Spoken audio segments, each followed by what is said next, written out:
I-claim yung in-apply nyo. Ibababa po yan sa barangay. Dito nyo sa barangay yan, kukunin lahat ng in-apply nyo. Yun po ang purpose ng pagbaba ng civil registry.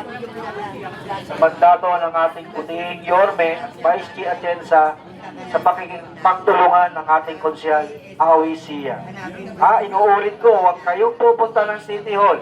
Dito nyo rin yan kukunin. Lahat ng in-apply nyo, ha? Intindihan po mga mother, ate, kuya.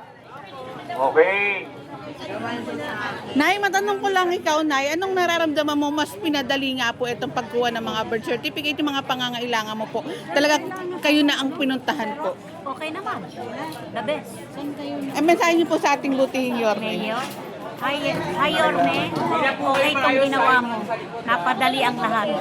Tsaka walang gastos, no, Nanay? Meron pong mga pero pwede na yun. Yung hindi ni pupunta-punta. Affordable na. Magaang po sa aming mga senior. Ayan, sabi ni Nanay, magaang sa mga senior. Totoo naman Nakikita talaga. ba ni Yorme yan? Opo. Hi ka kay Yorme, Hi, Nay. Yorme. Wala bang I love you, Yorme, dyan? I love you Ayan. so much, Yorme. Ayan, talaga kayo po kasi talaga ang pinakamamahal ni Yorme. Pasensya na sa iba, pero ang ating mga senior at talagang mahal na mahal ni Yorme. Kung nagpagod kami nung kandidato yan. Paano, Palakpakan naman Nanay? natin Paano? si Yorme. Yan. Galing talaga ng ating mayor. Kung nagpagod kami. Yan Paano, naman si Nay? Yorme. Paano? Mahal na mahal Paano, niya ang mga ano? nanay at tatay. Lakad yan Lolo't dito. lola niya. Pupunta kami talaga. Labas talaga sila, Nanay. Manila record lang ang pwede nyo makuha sa Ay, amin. pangalan, Nay. Ibig sabihin, sa Elvira Manila ka pinanganak, Pexon. namatay sa Manila, Pegason.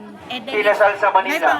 Wala kayong makukuha sa amin. Ayan, Iba- salamat. Shoutout kila Nanay. Yorme, mahal na mahal ka rin ng ating mga Ako, senior. may nakapila dyan.